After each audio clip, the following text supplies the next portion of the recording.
Бұдан кейін енді мен өзімнің жаңағы ақпаратын тіркедім, атымды, телефонымды, адресімді. Бұдан кейін жаңағы парақша ашылады, бұл жерде санаттар деген парақша. Байшалып қояйын. Санаттарда таныстыра кетейін. Енді санаттардың ішінде агротехника бар, ара шаруашылығы бар, балық шаруашылығы, құс шаруашылығы, мал шаруашылығы, мұнай өнімдері, өсімдік шаруашылығы, тасымалдау және тыңайтқыштар. Әрқайсысын бөлек қарап шығуымызға болады, бірақ қазір уақыттың тығыздығымен біз бір өнім таңдайық. Мысалы, өсімдік шаруашылығы, жаңағы Ушанова ауылын белгіледім ғой. Сол маңайдан, мысалы, мен өсімдік шаруашылығы ішінде астықтан бидай өсіремін. Мен соны сатпақшымын. Бидай міне тізімі тұр.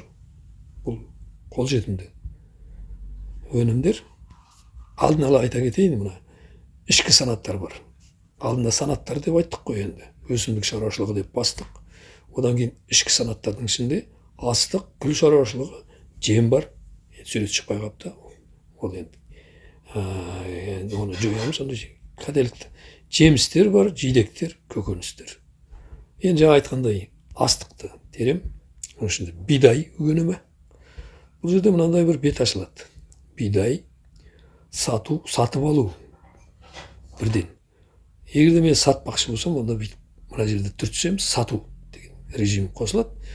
Өсімдік сұрыптау, сорт. Енді мен сорт білмегендей болсам, оны термей қоям. Білетін болсам, терем.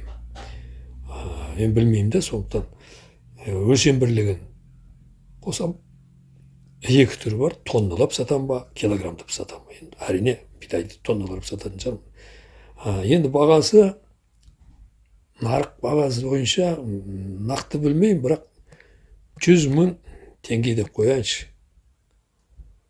Осының енді ар жақ бер жағы ғой. Соның ішінде бір 20 тоннасын сатпақшымын. Енді мен өзім бір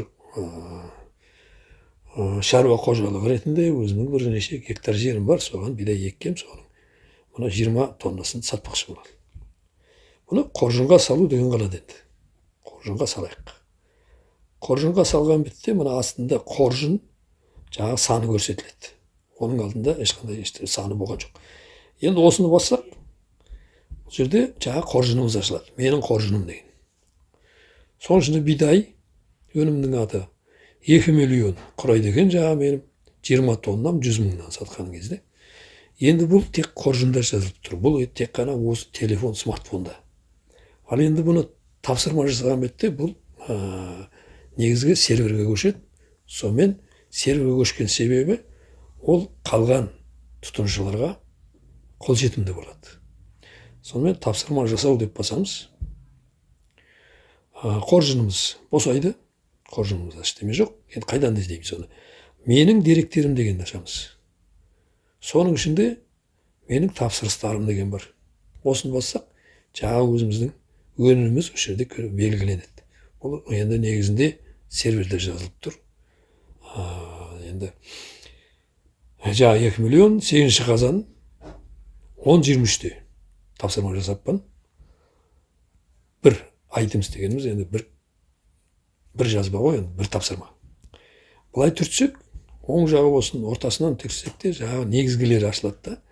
Бидай 20 тонна режим, сату операциясы қандай. Сатып алу, сату деген бар, екі түрі бар. 100 мың теңге тоннасы. Сомасы 2 миллион. Ал енді бұны тағы қосатын болсақ, мына жерде негізгі тапсырысты өңдеу деген парақша ашылады. Не себебі? Мысалы, кезімен өзіңіздің жаңа бағаңыз өзгеруі мүмкін. Немесе саны өзгеруі мүмкін. Мысалы, 10 тоннасын біреу сатып алды. Әрине, енді 20 тонна қалдыра берсеңіз, қалғандары сол 20 тонна бар екен деп сұрайды. Ал егерде сатып жіберсеңіз, өзіңіз осы жерде өзгерте саласыз да, қалдығын көрсетесіз. Мысалы, 10 деп. Сосын кейін, мысалы, бағасы өте жоғары деп біреулер алмай жүрсе, мына 90 мың деп өзіңізге болады. 95 мың деп. Енді нарық қой, енді өзіңіз білесіз. Қай бағаны қоясыз, өнім өзіңіздің еңбегіңіз, соны өзіңіз бағалайсыз. Сонымен 95 мың Бозын 10 тонна деп жаңартайын. Бұл жерде ешкеме өзгермеген сияқты. Ал енді тағы бір артқа түртсек, бұл жерде өзгерді. Міне жаңа 2 миллион дегеніміз 950 мың болып тұр. Себебі біз өзгерттік, бағасын 95 мың қылып, санын 10 тонна қылдық. 20 тоннаның орнына 10 тонна қылдық. Сонымен мінекей осылай түзейсіз өзіңіздің тапсырыстарыңызды. Бұл жерде бірақ тапсырыс емес, мүмкін кезімен бірталай тапсырыстар болады. Оның әрқайсысы күні уақыты жазылады, сомасы жазылады. Соны ары қарай өзіңіз детализация дейді, соны көріп шыға аласыз, өзгерте аласыз. Сонымен енді негізін қарайық, енді бұл жерде тапсырыстардан басқа лайықты ұсыныстар деген бар. Енді әрине қазір мүмкін жоқ шығар ұсыныстар. Оны қазір тексере аламыз, бетіп бассақ. Астынан шығады, міне лайық ұсыныстар табылмады. Енді бұл қай кезде пайда болады, оны қазір анықтайық.